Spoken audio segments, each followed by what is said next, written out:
नमस्कार सभी को। मेरे चैनल में आप सभी का हार्दिक स्वागत है। आज मैं उपस्थित हूँ प्रसिद्ध उपन्यास और कथाकार मुंशी प्रेमचंद द्वारा लिखित उपन्यास निर्मला का दूसरा भाग लेकर। विवाह का विलाप और अनाथों का रोना सुनाकर हम पाठकों का दिल न दुखाएंगे। जिसके ऊपर पड़ती है वह रोता है, विलाप करता है, पछाड़े खाता है।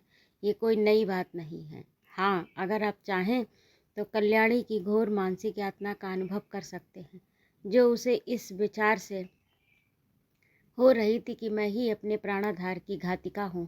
वे वाक्य जो क्रोध के आवेश में उसके असंयत मुँह से निकले थे, अब उसके हृदय को बाणों की भांति छेद रहे थे। अगर पति ने उसकी गोद में कराह कराह कर प्राण त्याग दिए होते तो उसे संतोष होता कि मैंने उनके प्रति कर्तव्य का पालन किया। शोकाकुल हृदय को इससे ज़्यादा सांत्वना और किसी बात से नहीं होती। उसे इस विचार से कितना संतोष होता है कि मेरे स्वामी मुझसे प्रसन्न गए।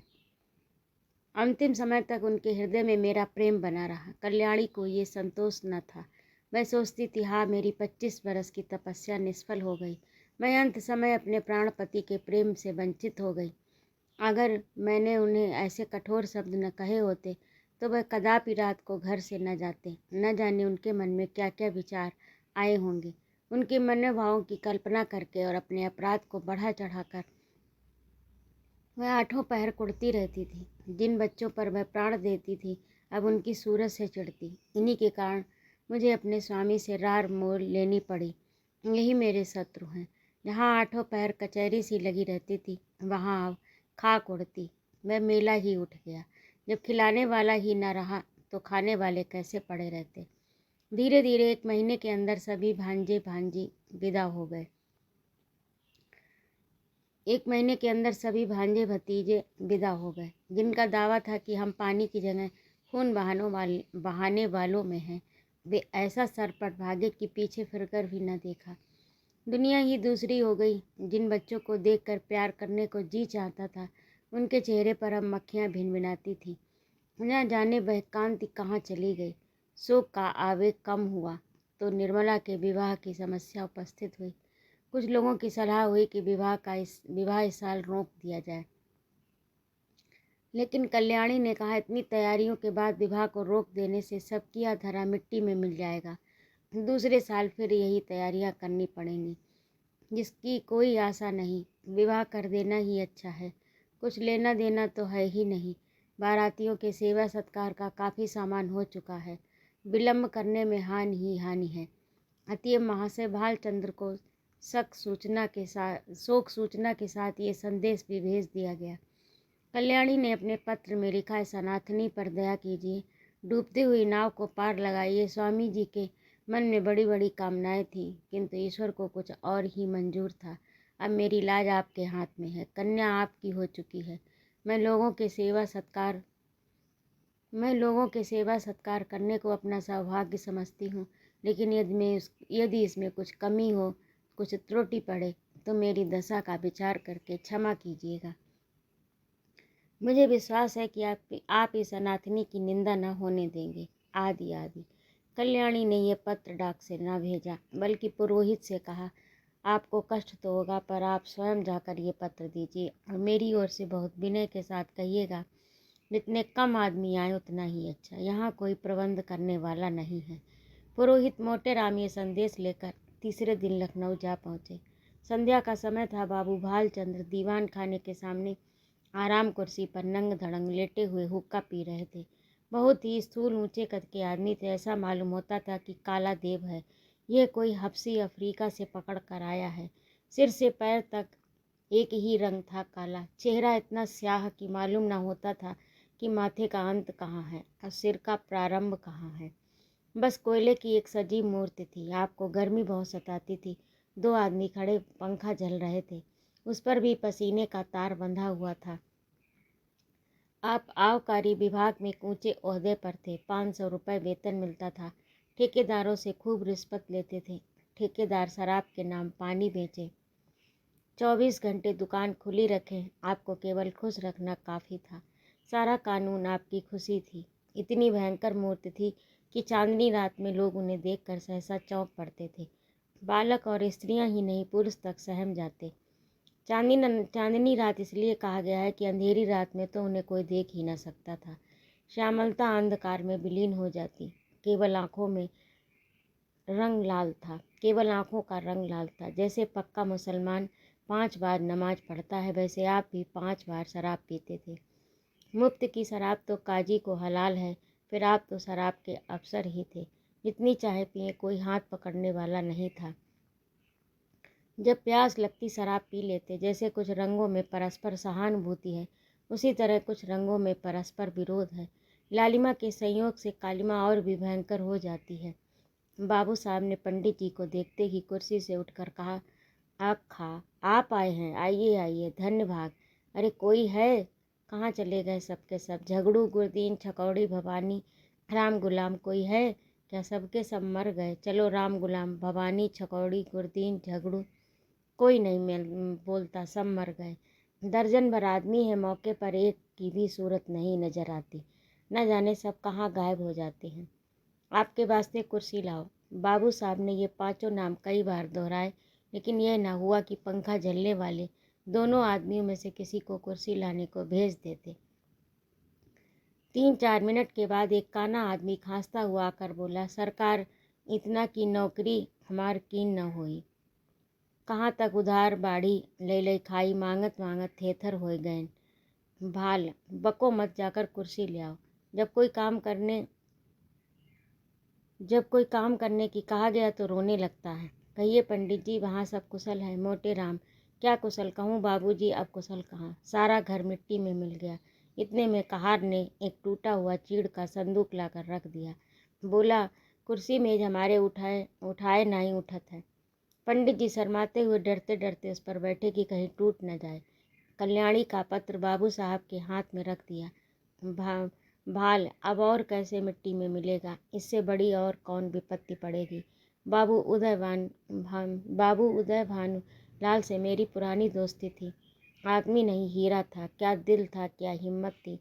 आंखें पोंछकर मेरा तो जैसे दाहिना हाथ ही कट गया। विश्वास मानिए, जब से ये खबर सुनी है आंखों में अंधेरा सा छा गया। खाने बैठता हूँ तो कौर मुंह में नहीं जाता। उनकी सूरत आंखों के सामने खड़ी रहती है। मुंह जूठा करके उठ जाता हूँ। किसी काम में दिल नहीं लगता। भाई के मरने का रंज भी इससे कम ही होता। आदमी नहीं, हीरा था। मोटे सरकार नगर में अब कोई ऐसा रईस नहीं रहा। बाल मैं खूब जानता हूँ पंडित जी, आप मुझसे क्या कहते हैं। ऐसा आदमी 1,00,000 2,00,000 में एक होता है। जितना मैं उनको जानता था उतना दूसरा नहीं जान सकता। 2 ही 3 बार की मुलाकात में उनका भक्त हो गया। मरने दम तक रहूँगा। आप समधिन साहब से कही दीजिएगा, मुझे दिली रंज है। मोटे आपसे ऐसी ही आशा थी। आप जैसे सज्जनों के दर्शन दुर्लभ हैं, नहीं तो आज कौन बिना दहेज के पुत्र का विवाह करता है। भाल महाराज, दहेज की बातचीत ऐसे सत्यवादी पुरुषों से नहीं की जाती। उनसे संबंध हो जाना ही लाख रुपए के बराबर है। मैं इसी को अपना अहोभाग्य समझता हूँ। हाँ, कितनी उदार आत्मा थे। रुपए को तो उन्होंने कुछ समझा ही नहीं। तिनके के बराबर भी परवाह नहीं की। बुरा रिवाज है, बेहद बुरा। मेरा बस चले तो दहेज लेने वालों और देने वालों को दोनों को ही गोली मार दूँ। हाँ साहब, साफ गोली मार दूँ, फिर चाहे फांसी ही क्यों ना हो जाए। पूछो, आप लड़के का विवाह करते हैं कि उसे बेचते हैं?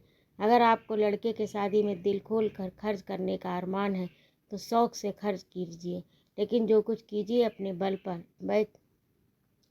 यह क्या कि कन्या के पिता का गला रेतिए। नीचता है, घोर नीचता। मेरा बस चले तो इन पाजियों को गोली मार दूँ। मोटे, धन्य हो सरकार, भगवान ने आपको बड़ी बुद्धि दी है। ये धर्म का प्रताप है। मालकिन की इच्छा है कि विवाह का मुहूर्त बही रहे, तो उन्होंने सारी बातें पत्र में लिख दी हैं। बस अब आप ही उबारे तो हम उबर सकते हैं। इस तरह तो बारात में जितने सज्जन आएंगे उनकी सेवा सत्कार हम करेंगे ही, लेकिन परिस्थिति अब बहुत बदल गई है। सरकार कोई करने धरने वाला नहीं। बस ऐसी बात कीजिए कि वकील साहब के नाम पर बट्टा न लगे। भालचंद्र 1 मिनट तक आंखें बंद किए बैठे रहे, फिर एक लंबी सांस खींचकर बोले, ईश्वर को मंजूर ही न था वह लक्ष्मी मेरे घर आती, नहीं तो क्या ये वज्र गिरता। सारे मंसूबे खाक में मिल गए। फूला न समाता था, वह शुभ अवसर निकट आ रहा था, पर क्या जानता था कि ईश्वर के दरबार में कुछ और षड्यंत्र रचा जा रहा है। मरने वाले की याद ही रुलाने के लिए काफ़ी है। उसे देखकर तो जख्म और भी हरा हो जाएगा। उस दिशा में न जाने क्या कर बैठूं। इसे गुण समझिए चाहे दोष, जिससे एक बार मेरी घनिष्ठता हो जाती है फिर उसकी याद चित्त से नहीं उतरती। अभी तो खैर इतना ही है कि उनकी सूरत आंखों के सामने नाचती रहती है, लेकिन यदि वह कन्या घर में आ गई तब मेरा जिंदा रहना कठिन हो जाएगा। सच मानिए, रोते रोते आंखें फूट जाएंगी। जानता हूँ रोना धोना व्यर्थ है। जो मर गया वह लौट कर नहीं आ सकता। सब्र करने के सिवाय और कोई उपाय नहीं, लेकिन दिल से मजबूर हूँ। उस अनाथ बालिका को देखकर मेरा कलेजा फट जाएगा। मोटे ऐसा न कहिए सरकार, वकील साहब नहीं तो क्या आप तो हैं, अब आप ही उसके पिता तुल्य हैं। भाई अब वकील साहब की कन्या नहीं, आपकी कन्या है। आपके हृदय के भाव को कोई जानता नहीं, आपके हृदय के भाव को तो कोई जानता नहीं। लोग समझेंगे वकील साहब का देहांत हो जाने के कारण आप वचन से फिर गए, इसमें आपकी बदनामी है। चित्त को समझाइए, हंसी खुशी कन्या का पाणी ग्रहण करा लीजिए। हाथी मरे तो 9 लाख का लाख विपत्ति पड़ी है, लेकिन मालकिन आप लोगों की सेवा सत्कार करने में कोई बात उठा न रखेंगी। बाबू साहब समझ गए कि पंडित मोटे राम कोरे पोथी के ही पंडित नहीं, वरन व्यवहार नीति में भी चतुर हैं। बोले, पंडित जी हलफ से कहता हूँ, मुझे उस लड़की से जितना प्रेम है उतना आपकी लड़की से भी नहीं। मुझे उस लड़की से जितना प्रेम है उतना अपनी लड़की से भी नहीं। लेकिन जब ईश्वर को मंजूर नहीं है तो मेरा क्या बस है। वह मृत्यु एक प्रकार की अमंगल सूचना है जो विधाता की ओर से हमें मिली है। यह किसी आने वाली मुसीबत की आकाशवाणी है। विधाता स्पष्ट रीत से कह रहा है कि विवाह मंगलमय न होगा। ऐसी दशा में आप ही सोचिए, ये संयोग कहाँ तक उचित है। आप तो विद्वान आदमी हैं, सोचिए जिस काम का आरंभ ही अमंगल से हो उसका अंत अमंगल हो सकता है कि नहीं। जानबूझकर मक्खी नहीं निगली जाती। समझन साहब को समझाकर कह दीजिए, मैं उनकी आज्ञा पालन करने को तैयार हूँ, लेकिन इसका परिणाम अच्छा न होगा। स्वार्थ के बस में होकर अपने परम मित्र की संतान के साथ यह अन्याय नहीं कर सकता। इस तर्क ने पंडित जी को निरुत्तर कर दिया। वादी ने यह तीर छोड़ा था जिसकी उनके पास कोई काट नहीं थी। शत्रु ने उन्हीं के हथियार से उन पर वार किया और वह उसका प्रतिकार न कर सकते थे। अभी कोई जवाब सोच ही रहे थे कि बाबू साहब ने फिर नौकरों को पुकारना शुरू किया। अरे तुम सब फिर गायब हो गए। झगड़ू छकौड़ी भवानी गुरदीन राम गुलाम, एक भी नहीं बोलता, सब के सब मर गए। पंडित जी के वास्ते पानी वानी की फिक्र है कि नहीं। न जाने इन सबों को कहाँ तक समझाएं, अक्ल छू तक नहीं गई। देख रहे हो, एक महाशय दूर से थके मांदे चले आ रहे हैं, पर किसी को जरा परवाह नहीं। लाओ पानी वानी रखो। पंडित जी आपके लिए शरबत बनवाऊँ या फलाहारी मिठाई मंगवा दूँ। मोटे राम जी मिठाइयों के विषय में किसी तरह का बंधन न स्वीकार करते थे। उनका सिद्धांत था कि घृत से सभी वस्तुएं पवित्र हो जाती हैं। रसगुल्ले और बेसन के लड्डू उन्हें बहुत प्रिय थे, पर शरबत से उन्हें रुचि न थी। पानी से पेट भरना उसके नियम के विरुद्ध था। सकचाते हुए बोले, शरबत पीने की तो मुझे आदत नहीं, मिठाई खा लूँगा। भाल फलाहारी है ना मोटे, इसका मुझे कोई विचार नहीं। भाल है तो यही बात, छूत छात सब ढकोसला है, मैं स्वयं नहीं मानता। अरे अभी तक कोई नहीं आया। छकौड़ी भवानी गुरदीन राम गुलाम, कोई तो बोले। अब की भी वही बूढ़ा कहार खांसता हुआ आकर खड़ा हो गया और बोला, सरकार मोर तलब दे दीन जाए, ऐसी नौकरी मोह से न होई। कहाँ लो दौरत दौरत गोड़ पिराए लागत है। भाल कुछ काम करो या न करो, पर तलब पहले चाहिए। दिन भर पड़े पड़े खांसा करो, तलब तो तुम्हारी चढ़ रही है। जाकर बाजार से एक आने की ताज़ी मिठाई ला, दौड़ता हुआ जा। कहार को ये हुक्म देकर बाबू साहब घर में गए और स्त्री से बोले, वहाँ से एक पंडित जी आए हैं, खत लाए हैं, जरा पढ़ो तो। पत्नी जी का नाम रंगीली बाई था। गोरे रंग की प्रसन्न मुख महिला थी। रूप और यौवन उनसे विदा हो रहे थे, पर किसी प्रेमी मित्र की भांति मचल मचल कर 30 साल तक इसके गले से लगे रहे, उसे छोड़ते ना बनता था। रंगीली बाई बैठी पान लगा रही थी। बोली, कह दिया ना, हमें ये वहाँ ब्याह करना मंजूर नहीं। भाल, हाँ कह तो दिया, पर मारे संकोच के मुँह से शब्द न निकलता था। झूठ मूठ का होला करना पड़ा। रंगीली साफ साफ बात करने में संकोच गया। हमारी इच्छा है ही नहीं, किसी का कुछ लिया तो है नहीं। जब दूसरी जगह 10,000 नगद मिल रहे हैं तो वहाँ क्यों न करूँ। उनकी लड़की कोई सोने की थोड़े ही है। वकील साहब जीते होते तो शर्माते शर्माते 15-20 हज़ार दे मरते। अब वहाँ क्या रखा है। भला एक दफ़ा जवान देकर मुकर जाना अच्छी बात नहीं है। कोई मुख से कुछ न कहकर बदनामी हुए बिना नहीं रहती। कोई मुख से कुछ न कहकर पर बदनामी भी हुए बिना नहीं रहती, मगर तुम्हारी जिद में मजबूर हूँ। रंगीली बाई ने पान खाकर खत खोला, पढ़ने लगी। हिंदी का अभ्यास बाबू साहब को तो बिल्कुल नहीं था। यद्यपि रंगीली बाई भी शायद ही कभी किताब पढ़ती हो, पर खत मत पढ़ लेती थी। पहले की पाती पढ़कर उनकी आंखें सजल हो गई। पत्र समाप्त किया तो उनकी आंखों में आंसू बह रहे थे। एक एक शब्द करुणा के रस में डूबा हुआ था। एक एक अक्षर से दीनता टपक रही थी। रंगीली बाई की कठोरता पत्थर की नहीं, लाख की थी, जो एक ही हाथ से पिघल जाती। कल्याणी के करुणोत्पादक शब्दों ने उनके स्वार्थ मंडित हृदय को पिघला दिया। रुंधे हुए कंठ से बोली, अभी ब्राह्मण बैठा है ना। भालचंद्र पत्नी के आंसुओं को देखकर सूखे जाते थे, अपने ऊपर झल्ला रहे थे। नाहक मैंने ये खत इसे दिखाया। उनकी ज़रूरत क्या थी। इतनी बड़ी भूल उनसे कभी न हुई। संदिग्ध भाव से बोले, शायद बैठा हो, मैंने तो जाने को कह दिया था। रंगीली ने खिड़की से झांक कर देखा। पंडित मोटे राम जी बगुले की तरह ध्यान लगाए बाजार के रास्ते की ओर ताक रहे थे। लालसा में व्यग्र होकर कभी ये पहलू बदलते, कभी वह पहलू। एक आने की मिठाई ने तो आशा की कमर तोड़ ही थी। उसमें भी ये विलम्ब दारुण दशा थी। उन्हें बैठा देखकर रंगीली बाई बोली, है अभी है, जाकर कह दो हम विवाह करेंगे, जरूर करेंगे। बेचारी बड़ी मुसीबत में है। भाल, तुम कभी कभी बच्चों की सी बातें करने लगती हो।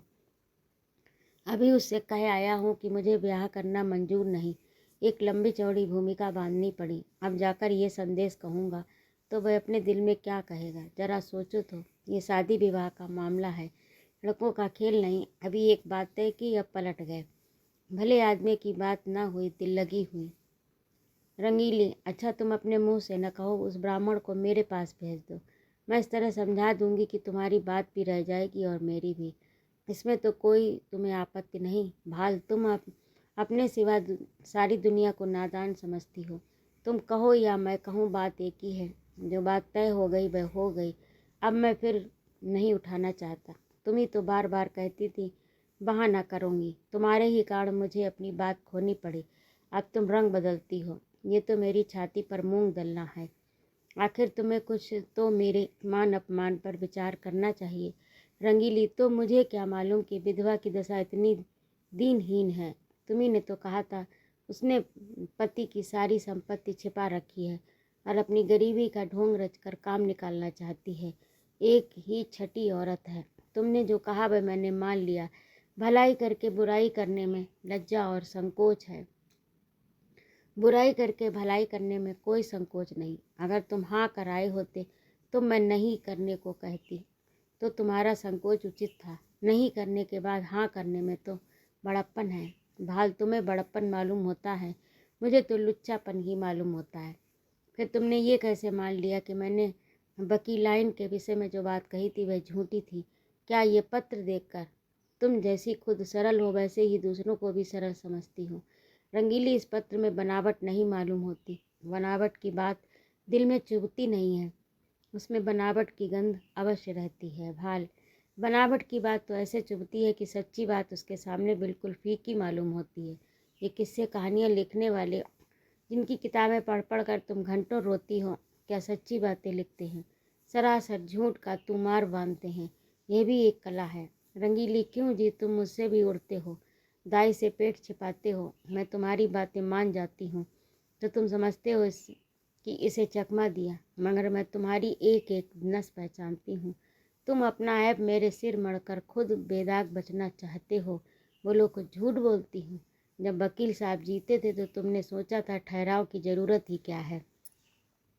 वे खुद ही जितना उचित समझे दे देंगे, बल्कि बिना ठहराव के और भी ज़्यादा मिलने की आशा होगी। अब तो वकील साहब का देहांत हो गया तो तरह तरह के हीले हवाले करने लगे। ये भलमनसी नहीं, छोटापन है। इसका इल्ज़ाम भी तुम्हारे सिर है। मैं अब शादी ब्याह के नगीच न जाऊंगी। तुम्हारी जैसी इच्छा हो करो। ढोंगी आदमियों से मुझे चिढ़ है। जो बात करो सफाई से करो, बुरा हो या अच्छा। हाथी के दाँती खाने के और वाली नीति पर चलना तुम्हें शोभा नहीं देता। बोला, आप भी वहाँ शादी करते हो या नहीं? भला भाल, जब मैं बेईमान दगाबाज झूठा ठहरा तो मुझसे पूछना ही क्या? मगर खूब पहचानती हो आदमियों को। क्या कहना है तुम्हारी? इस सूझबूझ की बलैया ले लें। रंगीली हो बड़े हयादार, बेशरम। नहीं, बिल्कुल नहीं शर्माते। ईमान से कहा, मैंने बात ताड़ ली कि नहीं? भला भाल, अजी जाओ, वह दूसरी औरतें होती हैं जो मर्दों को पहचानती हैं। अब तक मैं यही समझता था कि औरतों की दृष्टि बड़ी सूक्ष्म होती है, पर आज ये विश्वास उठ गया। महात्माओं ने औरतों के विषय में जो तत्व की बातें कही उनको मानना पड़ेगा। रंगीली, जरा आईने में अपनी सूरत के देख के आओ। तुम्हें मेरी कसम है, जरा देख लो कितना झेपे हुए हो। भाल, सच कहना, कितना झेपा हुआ हूँ? रंगीली, इतना ही जितना कोई भला मानस चोरी खुल जाने पर झेपता है। भाल, खैर मैं झेपा ही सही, पर शादी बहाना होगी। रंगीली, मेरी भला से जहाँ चाहो करो। क्यों भुवन से एक बार पूछ क्यों नहीं लेते? भाल, अच्छी बात है, उसी पर फैसला रहा। रंगीली, जरा भी इशारा न करना। भाल, अजी, मैं उसकी तरफ ताकूंगा भी नहीं। संयोग से ठीक इसी वक्त भुवन मोहन भी आ पहुंचा। ऐसे सुंदर सुडौल बलिष्ठ युवक कॉलेजों में बहुत कम देखने में आते हैं। बिल्कुल माँ को पड़ा था। वही गोरा चिट्टा रंग, वही पतले दुबले गुलाब की पत्ती के से होंठ, वही चौड़ा माथा, वही बड़ी बड़ी आंखें, डील डॉल बाप सा। ऊंचा coat, breeches, tie, boot, hat उस पर खूब फब रहे थे। हाथ में एक हॉकी स्टिक थी। चाल में जवानी का गुरूर था, आंखों में आत्मगौरव। रंगीली ने कहा, आज बड़ी देर लगाई तुमने। ये देखो, तुम्हारी ससुराल से खत आया है। तुम्हारी सास ने लिखा है, साफ साफ बतला दो, अभी सवेरा है। तुम्हें वहाँ शादी करना मंजूर है या नहीं? भुवन, शादी करनी तो चाहिए अम्मा, पर मैं करूँगा नहीं। रंगीली, क्यों? भुवन, कहीं ऐसी जगह शादी कराइए कि खूब रुपए मिले और न सही 1 लाख का तो डॉल हो। वहाँ अब रखा क्या है? वकील साहब रहे नहीं, बुढ़िया के पास अब क्या होगा? रंगीली, तुम्हें ऐसी बातें मुंह से निकालते शर्म नहीं आती? भुवन, इसमें शर्म की कौन सी बात है? रुपए किसे काटते हैं? लाख रुपए तो लाख जन्म में भी न कमा पाऊंगा। इस साल पास भी हो गया तो कम से कम 5 साल तक रुपए से सूरत नज़र न आएगी। फिर 100-200 रुपये महीने कमाने लगूंगा। 5-6 तक पहुँचते पहुँचते उम्र के 3 भाग बीत जाएंगे। रुपए जमा करने की नौबत नहीं आएगी। दुनिया का कुछ मज़ा न उठा सकूंगा। किसी धनी की लड़की से शादी हो जाती तो चैन से कटती। मैं ज़्यादा नहीं चाहता, बस 1 लाख हो, या फिर कोई जायदाद वाली बेवा मिले जिसके एक ही लड़की हो। रंगीली, चाहे औरत कैसी ही मिले। भुवन, धन सारे ऐब को छिपा देगा। मुझे वह गालियाँ भी सुनाए तो चूँ ही न करूँ। दुधारू गाय की लात किसे बुरी मालूम होती है? बाबू साहब ने प्रशंसा सूचक भाव से कहा, हमें उन लोगों के साथ सहानुभूति है और दुखी हैं ईश्वर ने उन्हें विपत्ति में डाला, लेकिन बुद्धि से काम लेकर ही कोई निश्चय करना चाहिए। हम कितने ही फटे हाल हो जाएं, फिर भी अच्छी खासी बारात हो जाएगी। वहाँ भोजन का भी ठिकाना नहीं, सिवाय इसके कि लोग हंसें और कोई नतीजा न निकले। रंगीली, तुम बाप पुत्र दोनों एक ही थैली के चट्टे बट्टे हो। दोनों उस गरीब लड़की के गले पर छुरी फेरना चाहते हो। भुवन, जो गरीब है उसे गरीबों के यहाँ ही संबंध करना चाहिए, अपनी हैसियत से बढ़कर नहीं। रंगीली चुप भी रहे। आया है वहाँ से हैसियत लेकर। तुम कहाँ के धन्ना सेठ हो? कोई आदमी द्वार पर आ जाए तो एक लोटे पानी को तरस जाए।